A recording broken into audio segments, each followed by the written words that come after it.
आप देख रहे हैं जी बिजनेस स्पेशल फ्लैशबैक 2016। हम जहां बात कर रहे हैं एक ऐसे सेक्टर की जिसकी ओर से जो परफॉर्मेंस है वो बहुत ज़्यादा इंकरेजिंग नहीं रही है, लेकिन क्या 2016 एक ईयर ऑफ चेंज हो सकता है, ये समझने की हम कोशिश कर रहे हैं। साथ साथ बजट एक्सपेक्टेशंस को भी जान रहे हैं। हमारे साथ राजीव गोपालकृष्णन है बाटा से और साथ ही साथ मिस्टर आदेश गुप्ता हैं लिबर्टी शूज से।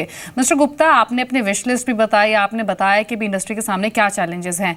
आपने बताया कि जो ऑर्गेनाइज प्लेयर हैं इस पूरे ही लेदर सेक्टर में, वो जो ऑर्गेनाइज प्लेयर्स हैं उनके सामने एक ग्रोथ रिस्क पोज करते आ रहे हैं काफ़ी लंबे समय से। अब इस जवाब के उपलक्ष्य में मेरे दो क्वेश्चंस होंगे। पहला तो ये, अब 1 अप्रैल 2017 से जो जीएसटी की डेडलाइन है वो मिस होती हुई दिख रही है। वित्त मंत्री ने खुद कहा है कि भी सितंबर 2017 से लागू होगा। तो जो ये 6 महीने पोस्टपोन हुआ है, क्या इससे आप थोड़ा डिसअपॉइंटेड हैं? पहली चीज़। और दूसरा ये, चलिए ठीक है, देर से आए दुरुस्त आए, अगर सितंबर 2017 से भी लागू होता है तो क्या ये लेदर इंडस्ट्री के लिए गेम चेंजर होगा? और स्पेशली अगर लिबर्टी शूज की बात करें तो परसेंटेज टर्म्स में कितना फायदा आपको पहुंच सकता है अगर फाइनेंशियली एक आइडिया लेना चाहें? मैं बिल्कुल आपकी बात से सहमत हूं कि जो जीएसटी है ये एक बहुत बड़ा इंडिपेंडेंट इंडिया के बाद एक बहुत बड़ा इनिशिएटिव है। ये बिग बैंग रिफॉर्म है। उसमें ठीक है 6 महीने की देरी है, लेकिन देर आए दुरुस्त आए। मैं समझता हूं कि अगर 6 महीने के बाद भी आ जाए तो ऐसा नहीं है, क्योंकि ये तो एक परमानेंट जो है टैक्स चेंज है।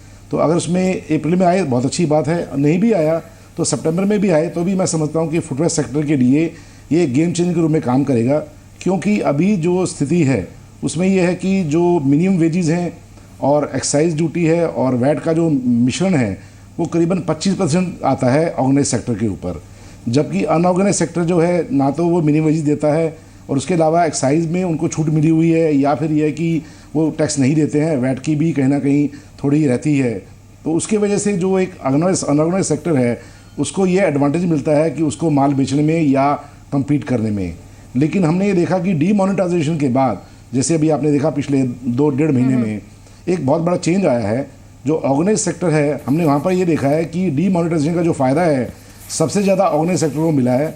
क्योंकि जो 8 तारीख के बाद 2-3 दिन में जो बदलाव आया वो ये था कि 30-40% की कुछ कमी आई, लेकिन इमीडिएटली आफ्टर 1 वीक पूरी रिकवरी वापस आ गई। यानी मिस्टर गुप्ता, आप ये कहना चाह रहे हैं कि डीमोनेटाइजेशन के तुरंत बाद एक इम्पैक्ट जरूर दिखा सेल्स पे, लेकिन ऑर्गेनाइज्ड प्लेयर्स को फायदा पहुंचा है क्योंकि कार्ड के थ्रू ट्रांजैक्शन ज्यादा हुई कैश की कमी की वजह से? बिल्कुल ठीक है, बिल्कुल ठीक बात है, ये बात बिल्कुल सही है। और दूसरी बात ये भी है कि जो व्यापारी, छोटे व्यापारी हैं, नंबर 2 में धंधा करते हैं या कैश में बीट करते हैं, उनके पास नया स्टॉक नहीं आ रहा है, उनके पास स्टॉक नहीं है और हमारी कंपनी के शोरूम पर स्टॉक अवेलेबल है, हमेशा ही सप्लाई अवेलेबल होती है, ये हमने और ज़्यादा मुहैया करा दी है। तो उसका बेनिफिट हमने देखा है कि ऑर्गेनाइज सेक्टर में जो रिटेल लेवल पर जो चेंज है कोई बहुत बड़ा चेंज नहीं दिखा और अदर पॉजिटिव दिखा है हमें। और हमें अभी ये लग रहा है कि जो ये हमारे रिटेल शोरूम्स हैं, चाहे वो कंपनी द्वारा चलाए जा रहे हैं या फ्रेंचाइजी हैं, वहाँ पर हमें अच्छा एक ट्रेंड दिख रहा है। और इसका मतलब ये है कि अगर जीएसटी आता है तो उसका एक एडिड एडवांटेज जो है आने वाले समय में मिलेगा। और फुटवेयर सेक्टर जो है, जो ब्रांडेड कंपनियां हैं या ऑर्गेनाइज सेक्टर है, उसको बढ़ोतरी काफ़ी मिलने की संभावनाएं हैं। जी, चलिए शुक्रिया मिस्टर गुप्ता, आपने समय दिया। पर इसमें मुख्य बात ये भी कहना चाहूँगा और कि आपने सभी पहलुओं पर अपने व्यूज़ आपने शेयर किए, फिर चाहे वो बजट एक्सपेक्टेशंस हों या फिर यहाँ से फर्दर ग्रोथ प्रॉस्पेक्ट से क्यों ना हो पूरे ही लेदर इंडस्ट्री के लिए। शुक्रिया आपका एक बार फिर से। मिस्टर तांबे, बाटा और लिबर्टी शूज़ दोनों पर आपका एक कॉमेंट। बहुत बढ़िया। गुप्ता जी तो शायद भूल गए मुझे, मैं इनसे एक मुलाकात की थी मैंने, क्योंकि I have seen almost 150 plants all over the world. Gupta ji बड़े आदमी हैं, लेकिन छोटे एनालिस्ट को भूल जाते हैं। And I would give him the best of the luck. उनका ब्रांड मैंने पहना है। और कृष्णन साहब जो बाटा को रिप्रेजेंट करते हैं, पता नहीं कृष्णन साहब जानते हैं कि नहीं जानते, जब मैंने अपना करियर शुरू किया था उनका बड़ा एक प्रीमियम शोरूम है साउथ एक्सटेंशन में, मैं वहाँ से जूते खरीदता था। और किसी ज़माने में उनके चेयरमैन होते थे मिस्टर लांबा, तो उनसे भी मैं मिला हूं, मैंने उनका भी इंटरव्यू लिया है। और मैं दोनों को देता हूं और दोनों को एक ही कहूंगा कि दोनों ही ग्रास रूट से जुड़े हुए हैं।